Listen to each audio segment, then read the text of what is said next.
안녕하세요. 계명대학교 입학사정관팀 이준엽입니다. 이렇게 저희 계명대학교 홈페이지를 방문해 주셔서 진심으로 감사드립니다.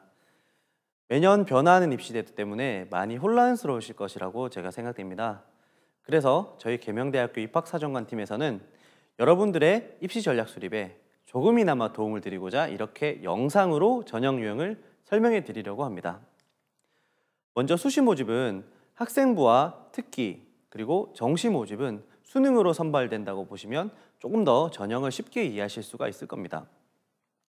그리고 2015학년도에 입시에서 가장 큰 변화라고 할 수 있는 것은 바로 전형 간소화라고 할 수 있겠는데요. 우리 계명대학교 역시 전형을 수시 모집에서 4개, 그리고 정시 모집에서 2개, 총 6개의 전형 유형으로 간소화하게 되었습니다. 그럼 수시 모집의 전형에 대해서 설명해 드리겠습니다. 올해 입시는 그 어느 때보다도 수시 모집이 좀 중요하다고 판단이 되는데요. 그 이유는 작년에 아마 선택형 수능으로 인해서 재수생들이 많이 늘었습니다. 그래서 아마 정시 모집에는 올해는 경쟁이 굉장히 심할 것으로 예상이 되기 때문입니다. 때문에 수시 모집에서 여러분들이 전략을 잘 짜셔서 입시에 좋은 결과 있기를 바라겠습니다.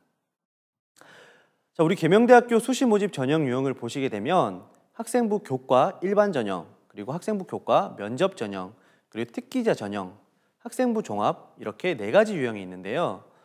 이 중 본인에게 가장 적합한 전형 유형을 잘 선택해서 지원하시는 게 수시 모집에서 굉장히 중요한 전략이라고 보시면 될 것 같습니다. 자, 그럼 저는 지금부터 학생부 종합 전형 유형에 대해서 설명해 드리도록 하겠습니다. 자, 학생부를 좀 더 종합적으로 평가하여 학생을 선발하는 학생부 종합 전형은 보시다시피 총 784명을 선발하는데요. 잠재 능력 우수자 391명, 고른 기회 111명, 농어촌 학생 197명, 그리고 특성화 고졸 재직자 84명을 선발하게 됩니다. 지원 자격으로는 공통적으로 모든 전형에 국내 고등학교에 3년 전 교육과정을 이수한 졸업자 또는 졸업 예정자가 되어야 되고요. 잠재 능력 우수자는 학생부를 평가에 반영할 수 없는 검정고시 및 외국고교 출신자는 지원을 하실 수가 없습니다. 또한 국가유공자, 독립유공자, 고엽제 후유증 의증 환자, 그리고 5.18 민주유공자는 관계 법률이 해당하는 자 또는 그의 자녀가 지원 자격이 됩니다. 기초생활수급자 전형에 있어서는 기초생활수급자 또는 차상위 계층에 해당하는 본인이나 그의 자녀가 지원하실 수 있습니다. 농어촌 전형은 고등학교 3년 전 재학기간 전체를 학생 본인과 부모가 모두 농어촌 지역에 거주한 자를 자격으로 하고 있습니다. 고등학교 재학기간 중에 단 하루라도 학생과 부모 어느 한쪽이라도 농어촌 지역을 벗어나서 거주한 기록이 남아있으면 지원 자격이 미달이 되게 됩니다. 그래서 꼭 기억하셔야 됩니다. 고등학교 입학일부터 졸업일까지 계속 농어촌 지역에 거주해야 지원 자격이 완성이 됩니다. 또한 특성화 고졸 재직자는 특성화 고교를 졸업하고 원서 접수일까지를 기준으로 해서 3년 이상 산업체에서 재직한 자를 지원 자격으로 두고 있습니다. 여러분 반드시 지원 자격을 잘 확인해서 손해보는 일이 없도록 하기를 바라겠습니다. 자, 우선 잠재 능력 우수자 391명 및 고른 기회 전형 111명, 총 502명의 학생들은 1단계에서 학생부 및 자기소개서를 종합적으로 평가하여 정원의 5배수를 먼저 선발하게 되고요. 2단계에서는 1단계 성적의 80%와 면접 20%를 더하여 최종 선발하게 됩니다. 농어촌 전형 총 197명의 학생들은 단계 구분 없이 학생부 및 자기소개서를 종합적으로 평가하여 최종 선발을 하게 됩니다. 단, 이제과를 지원한 학생들만 조금 선발 방법이 다른데요. 이 학생들은 앞전에 설명드렸던 전형처럼 1단계에서는 학생부 및 자기소개서를 종합적으로 평가하여 정원의 5배수를 선발하고요. 2단계에서는 1단계 성적의 80% 그리고 토론 면접 20%를 더하여 최종 선발하게 됩니다.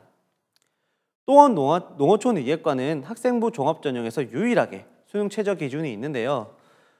그 사항은 또 뒤쪽에서 제가 설명을 드리도록 하겠습니다. 특성화 고졸 재직자 전형은 단기 구분 없이 바로 최종 선발을 하게 되는데요. 학생부를 종합적으로 확인하는 학생부 종합 확인 면접 100%를 통해서 최종 선발을 하게 됩니다. 자, 그러면 학생부 종합 전형에서 평가는 어떻게 진행이 될까요? 이 전형에서는 전형 명칭 그대로 학생부의 모든 요소를 종합적으로 평가하게 됩니다. 따라서 학생부의 교과 성적뿐만 아니라 비교과의 모든 영역까지 평가의 대상이며 자기소개서, 면접 등 모든 평가 요소를 각각 평가할 뿐만 아니라 종합적으로도 평가하게 됩니다. 조금 더 자세히 살펴보면 1단계에서는 학생부의 교과 영역, 비교과 영역, 그리고 자기소개서를 종합적으로 판단하여 지원자의 인성, 그리고 발전 가능성, 전공 적합성, 자기주도성, 리더십 등을 평가하게 됩니다. 이 단계에서 저희 입학사정관들이 학생부와 자기소개서를 동시에 보면서 평가하므로 여러분들 자기소개서 쓰실 때는 반드시 학생부와 연결이 될 수 있도록 쓰시는 것이 중요합니다. 2단계에서는 학생부, 자기소개서 등을 토대로 10분간의 개별 면접을 통해 지원자의 기본 소양을 평가하고요. 그리고 서류 검증도 하게 됩니다. 면접 역시 평가되어진 학생부와 자기소개서를 근거로 해서 진행되므로 면접에 들어오기 전에 반드시 자신의 학생부와 자기소개서를 다시 한번 보고 나의 장점과 단점, 그리고 나의 활동들, 그리고 그에 대한 나의 생각 등을 잘 정리해서 들어오셔야 됩니다. 이 정도만 잘해도 계명대학교의 면접 준비로는 충분합니다. 자, 모든 학생부 종합 전형에 있어서 수능 최저 학력 기준이 사실상 없다고 보시면 됩니다. 하지만 단 하나, 농어촌 의예과만 적용을 하게 됩니다. 수능 시험에서 수학 B 그리고 과학 탐구를 필수적으로 응시하셔야 되고요. 수능 성적 상위 3개 영역의 합이 6등급 이내여야지만 최종 합격을 할 수 있습니다. 자, 이제까지 학생부 종합 전형에 대해서 간단하게 설명을 드렸습니다. 어떻게 좀 도움이 되셨는지 모르겠습니다.